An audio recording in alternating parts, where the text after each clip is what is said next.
ஆ hello. எங்க இருக்க இப்போ? வீட்ல தான் இருக்கேன். என்ன விஷயம் சொல்லு. ஒன்றும் இல்லை, நீ கொஞ்சம் நான் வேலை செய்கிற இடம் வரைக்கும் உடனே வந்துட்டு போறியா? சரி, ஒரு ஹாஃப் அன் ஹவர்ல வரேன். அப்புறம் இன்னொரு விஷயம், நீ வரும்போது செக்யூரிட்டி கேட்டா எலக்ட்ரிஷியன் சொல்லு என்ன? ஏன்? நான் உங்ககிட்ட ஒரு மிக்ஸி தரேன், அதை கொண்டு போய் வீட்டில் வச்சுடு, சரியா? ஆ? சரி சரி.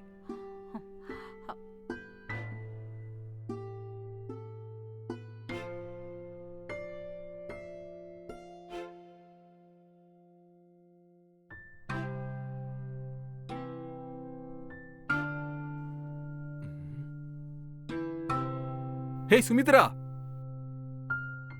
ஏய், ஏன் இப்படி கத்துற? சார் உள்ள தூங்கிட்டு இருக்காரு, எந்திரிச்சு வந்துட போறாரு, அப்புறம் பிரச்சனை ஆயிடும். சரி சரி, எதுக்கு இங்க வர சொன்ன சொல்லு. ஒரு நிமிஷம் இங்கே இரு, வந்துடுறேன்.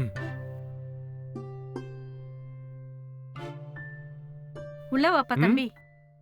மிக்ஸி ரிப்பேர் ஆயிடுச்சு, கொஞ்சம் சீக்கிரம் ரிப்பேர் பண்ணி கொண்டு வந்து கொடு, சரியா? சரி. எடுத்துட்டு போ. டேய் நில்றா, ஒரு நிமிஷம் இரு. ஆமா, யார் இது?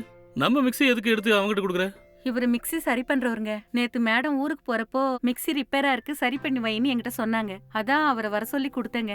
மிக்ஸி ரிப்பேர் ஆயிடுச்சா? ஆமாங்க. நேத்து நைட்டு கூட மிக்ஸி நல்லா வேலை செஞ்சுட்டு தானே இருந்தது. எனக்கு தெரியாது சார், மேடம் தான் சொன்னாங்க. சரி, நீ எடுத்துட்டு போ.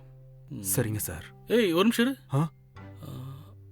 அது இருக்கட்டும், மிக்ஸி தானே ரிப்பேர்னு சொன்ன, ஜாரையும் எதுக்கு சேர்த்து கொடுக்குற? ரெண்டுத்தையும் எடுத்துட்டு போனாதான் நல்லா சர்வீஸ் பண்ண முடியும்னு இந்த தம்பி தாங்க சொன்னாரு. டேய் தம்பி, ஜார் எடுத்துட்டு போய் என்ன பண்ண போற? ஜாரையும் எடுத்துட்டு போனாதான் மிக்ஸி ரிப்பேர் பண்ண ஈஸியா இருக்கும் சார். புதுசா இருக்க.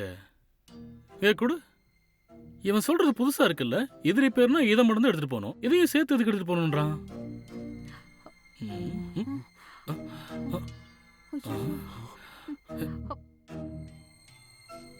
இந்த செயின் இதுக்குள்ள எப்படி வந்துச்சு? எனக்கெல்லாம் எதுவும் தெரியாது சார். ஏன் பேச்செல்லாம் கொளறுது? ஏண்டா, இவங்க சொல்றதெல்லாம் உண்மையா? ஆமா சார், அவங்க சொல்றதெல்லாம் உண்மைதான். அந்த செயின் எப்படி இதுக்குள்ள வந்துச்சுன்னு எனக்கும் தெரியல சார். என்னம்மா, என்கிட்டயே போய் சொல்றியா? நைட்டு நான் தான் இந்த செயினை கழட்டி கபோர்ட்ல வச்சேன். நீ தானே இன்னைக்கு என் ரூமுக்கு வந்து கபோர்டை கிளீன் பண்ணது. அது அது வந்து என்னன்னா, வேலை செய்யற இடத்துலயே திருட பாக்குறியா?